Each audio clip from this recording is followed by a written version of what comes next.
दोस्तों नमस्कार। Nexon news के खास बुलेटिन में आपका स्वागत है।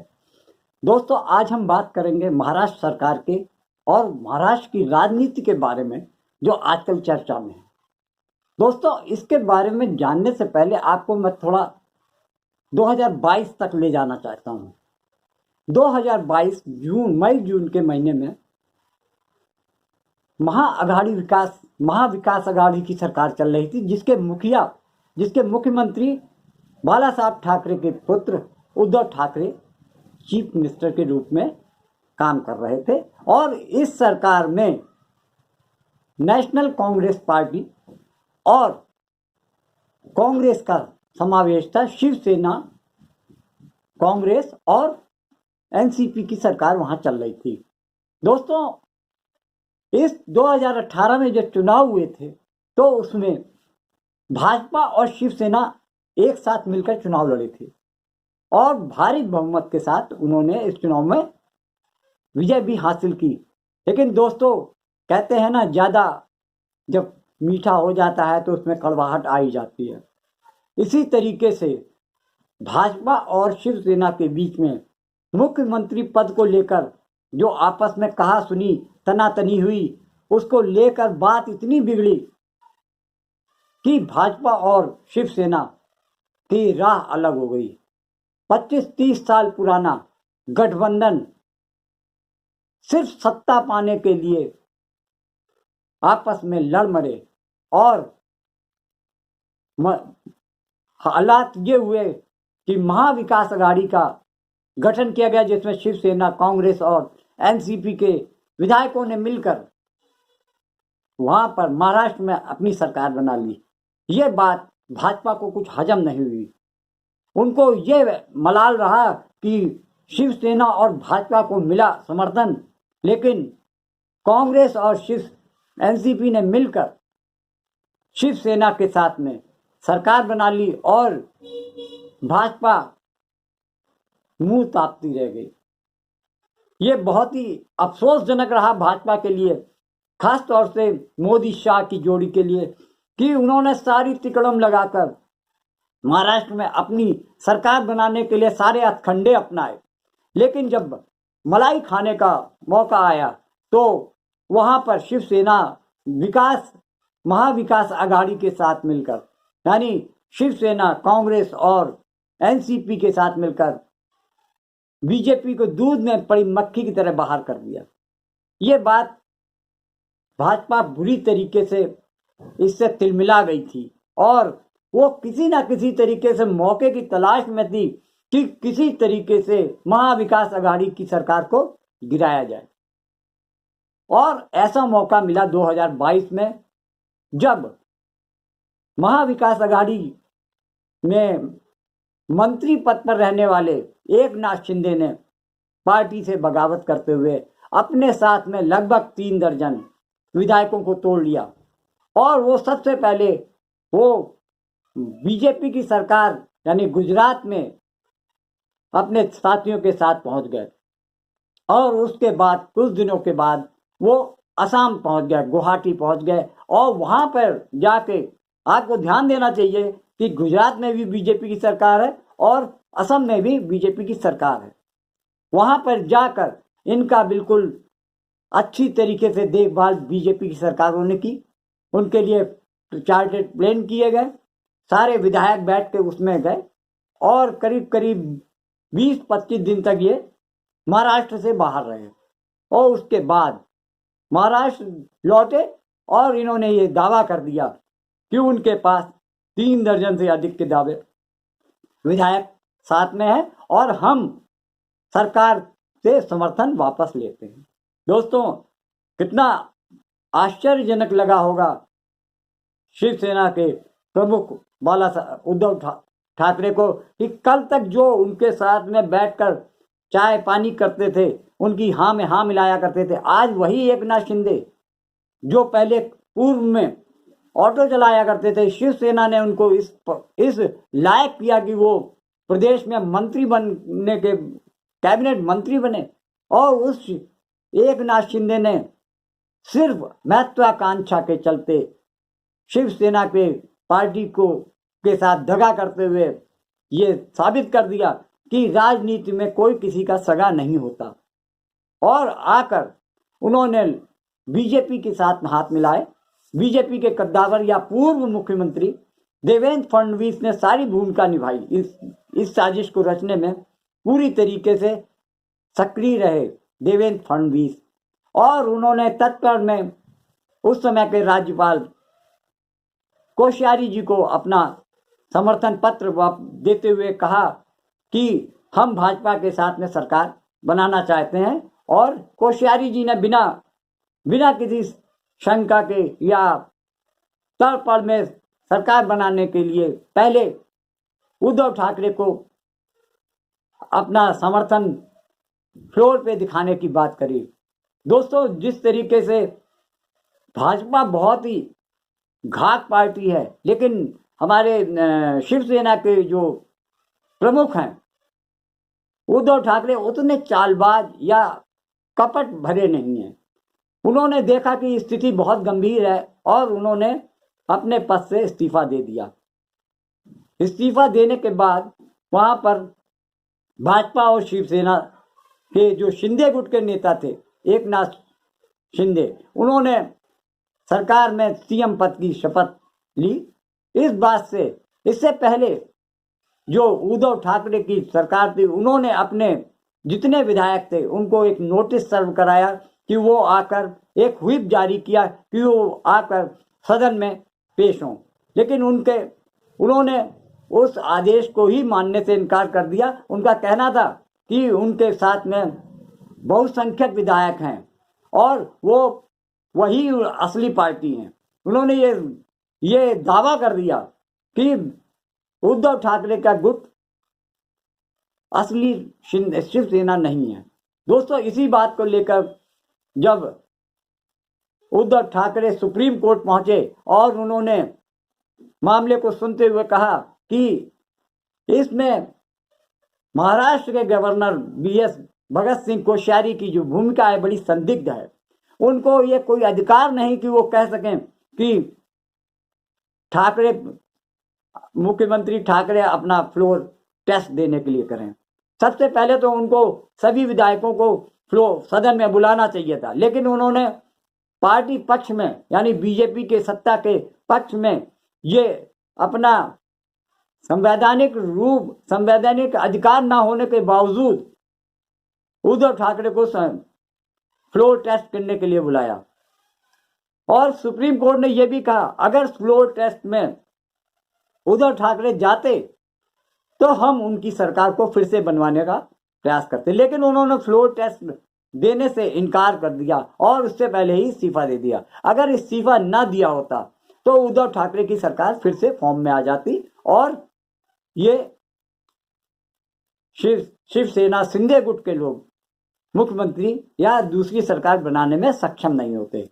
लेकिन उन्होंने ये कहा कि उन्होंने शिवसेना के जो पुराने नेता थे, सुनील प्रभु के मुख्य सचेतक के रूप में थे, उन्होंने जो आदेश दिया था उसका पालन न करते हुए उन्होंने व्हिप का उल्लंघन किया। इसकी वजह से उनकी जो सदस्यता थी वो खतरे में पड़ सकती है। इस बात को लेकर पिछले साल मई में सुप्रीम कोर्ट के चीफ जस्टिस डी.वाई. चंद्रचूड़ ने यह आदेश दिया, विधानसभा स्पीकर को कहा कि आप इन 16-17 जो विधायक हैं उनकी सदस्यता के बारे में निर्धारण आप करके हमें बताएं। और 3 महीने निकल जाने के बावजूद जो विधानसभा अध्यक्ष थे राहुल नार्वेकर, उन्होंने सुप्रीम कोर्ट की बात को बहुत लाइटली लिया और इस मामले में वो टाला मटोली करते करते उन्होंने 5 बार इस काम के लिए 5 बार सुप्रीम कोर्ट से इजाजत मांगी और सुप्रीम कोर्ट ने दी भी।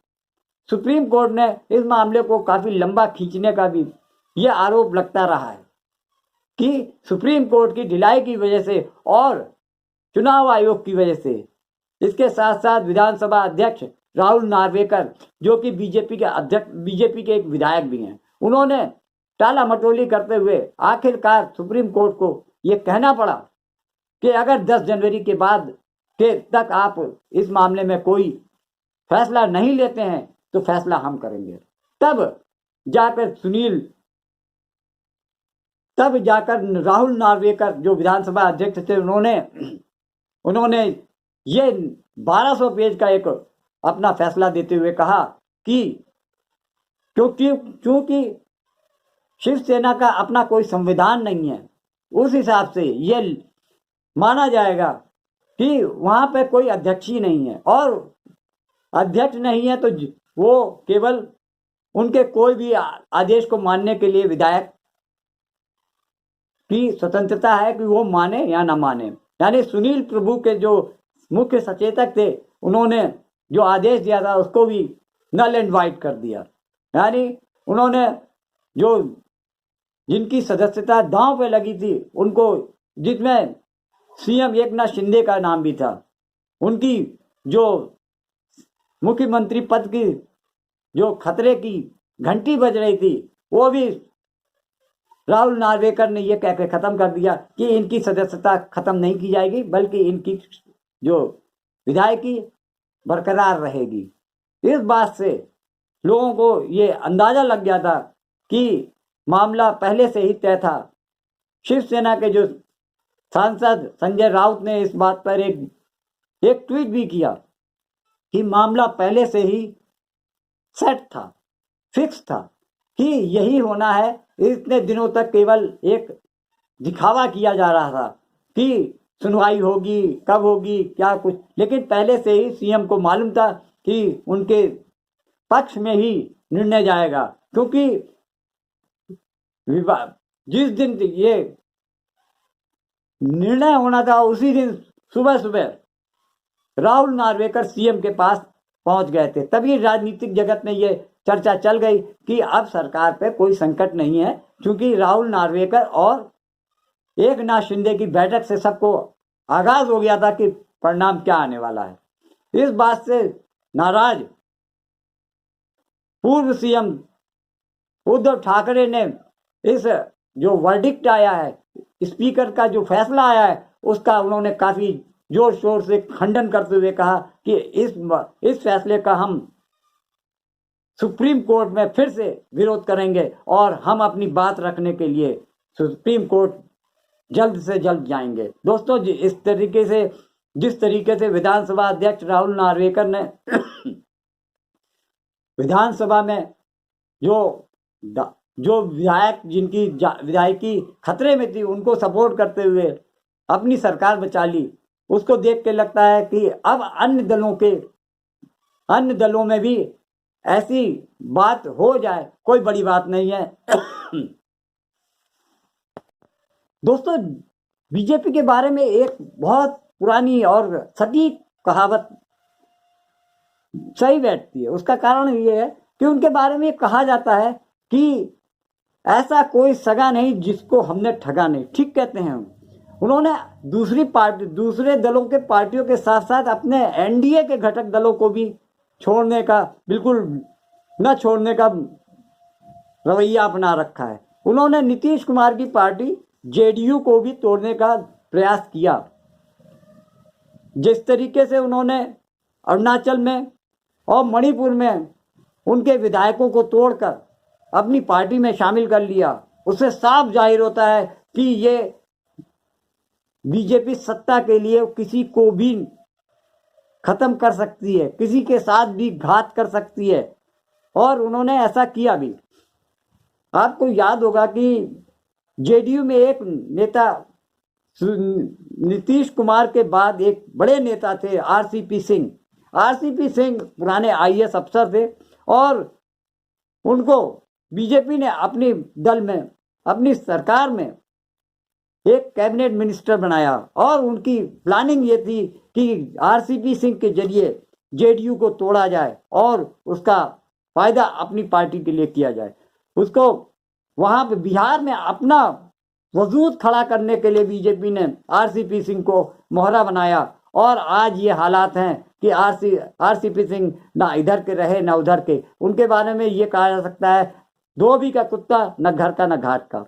और इसी तरीके से एक और पार्टी बिहार की ही है, क्षेत्रीय दल रामविलास पासवान, जिनको लोग मौसम विज्ञानी भी बोलते हैं, वो जब भी मौसम बदलता है यानी राजनीतिक उथल पुथल होती है तो राम विलास पासवान किसी सत्ता किसी के हाथ में हो लेकिन मंत्री पद उनका पक्का रहता था। लेकिन जैसे ही रामविलास जी की डेथ होती है उसके बाद से बीजेपी का जो रुख बदला, उसको देखकर उनके बेटे चिराग पासवान को भी उम्मीद नहीं थी कि उनके साथ भी इतना बड़ा खेल कर दिया जाएगा। पिछले विधानसभा चुनाव में उन्होंने चिराग पासवान ने नीतीश कुमार के खिलाफ इतना ज्यादा प्रचार किया, इतना एंटी नीतीश प्रचार किया, उनने ये तक कह दिया कि प्रधानमंत्री मोदी हमारे राम है और हम उनके हनुमान हैं। नीतीश कुमार तेरी खैर नहीं और बीजेपी से कोई बैर नहीं। ये वो हर पार्टी में हर जगह रैली सभा में उन्होंने किया और इसका सबसे बड़ा खामियाजा नीतीश कुमार की पार्टी जेडीयू को हुआ ये कि वहां पर जेडीयू जो 70-75 सीट लेता था वहां पर उनको केवल 42-43 सीट पर आना पड़ा। चिराग पासवान और तेजस्वी यादव के कारण जेडीयू की हालत बहुत पतली हो गई। और दोस्तों, इस बीच में प्रधानमंत्री मोदी रैली जरूर संबोधित करते थे संयुक्त रूप से, लेकिन चिराग पासवान के किसी बयान का उन्होंने कंडेम नहीं किया। नीतीश कुमार खून का घूंट पी के रह गए, लेकिन साजिशें देखिए किस तरीके से की जाती हैं।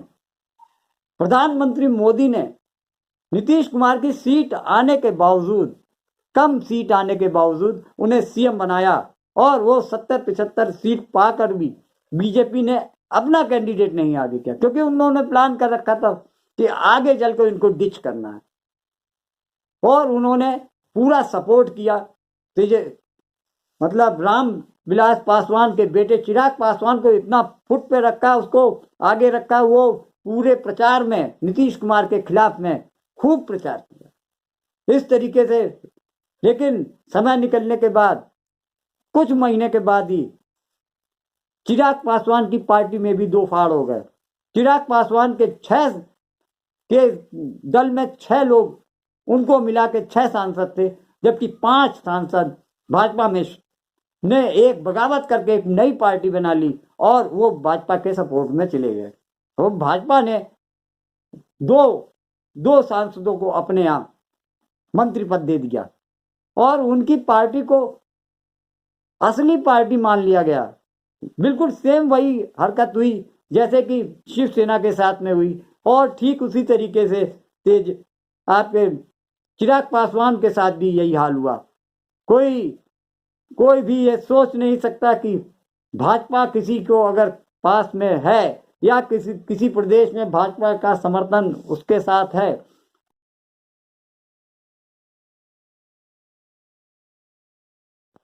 अन्य राजनीतिक दलों को भी इन सब चीजों से सीख लेनी पड़ेगी। जैसे कि आरजेडी के साथ हुआ, जेडीयू के साथ हुआ, एलजेपी के साथ हुआ, शिवसेना के साथ हुआ और एनसीपी के साथ हुआ।